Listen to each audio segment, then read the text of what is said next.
Okay, so here's the basic setup. On the laptop here, I'm going to open up SuperCollider. Oops, we'll just get that up and running quick. Telling it that I want it to use the interface that I have here. I'm going to go ahead and boot it up.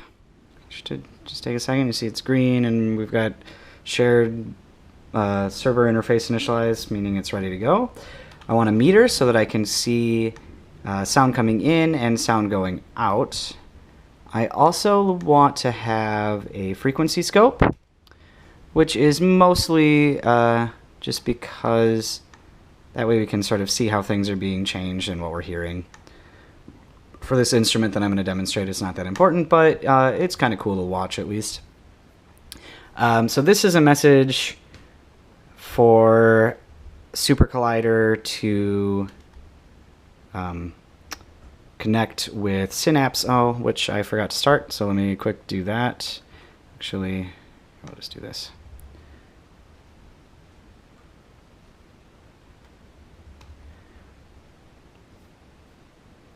Okay, so there's Synapse. You can see me moving around there. It's not currently tracking me, but it does see me. Now this information is coming in from the Kinect for Xbox 360. So that Kinect is sending information up here. You can tap the spacebar to change the view.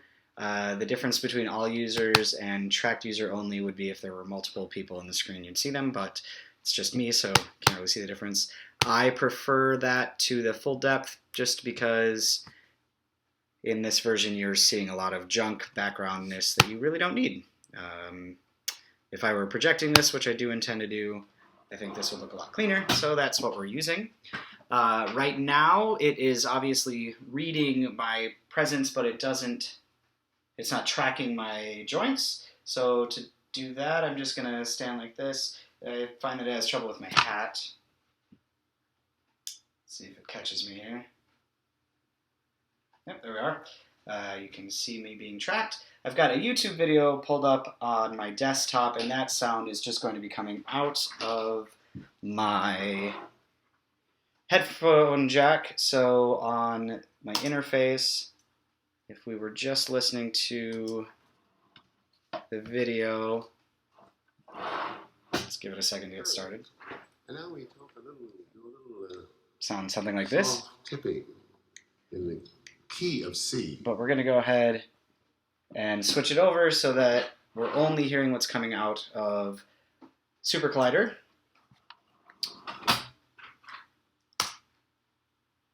Let's just pause the video for a second.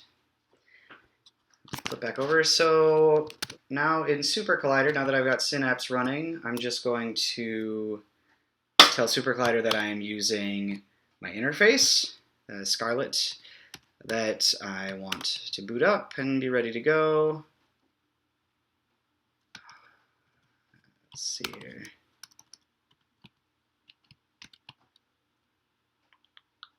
There we go. I'd like to have a meter so that I can see the incoming and outgoing sound. I'd also like to have a frequency scope. This is not particularly important to this instrument, but is useful information and sort of fun to look at. Then I'm just going to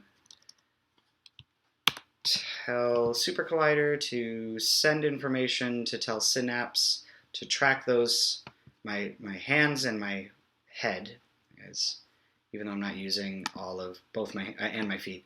Even though I'm not using both feet and both hands, I'm using one of each and my head for this instrument. It's just set up so that I can add more controls later.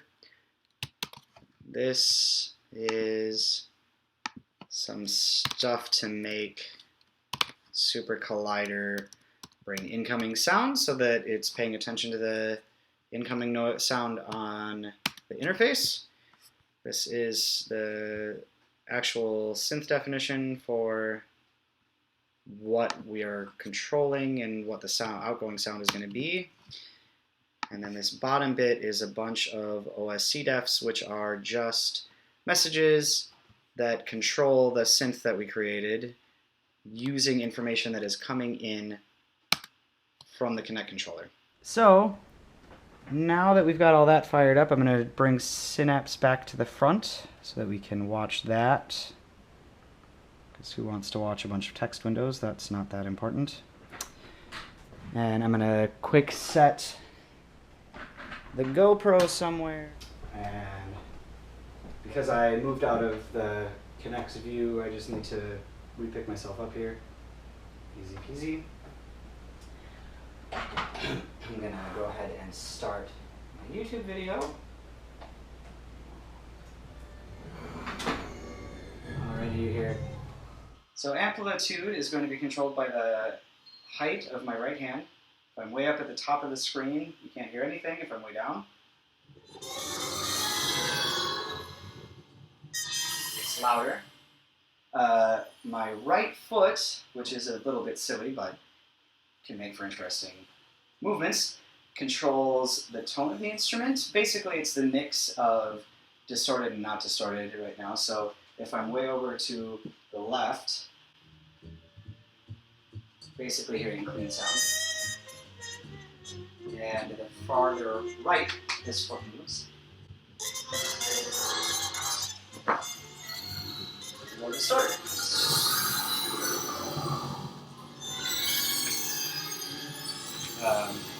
It has a little bit of trouble keeping up with my feet when I'm too close, of course. And then the distance of my head from the Kinect itself in physical space is actually controlling the reverb.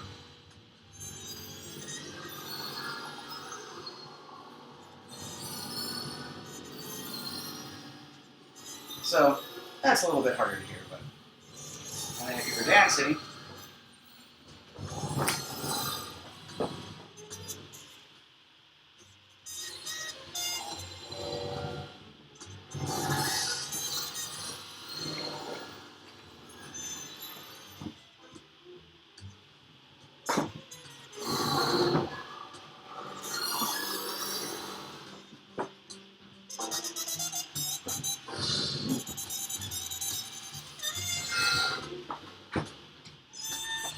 terrible dancing, but you know, you get the general idea.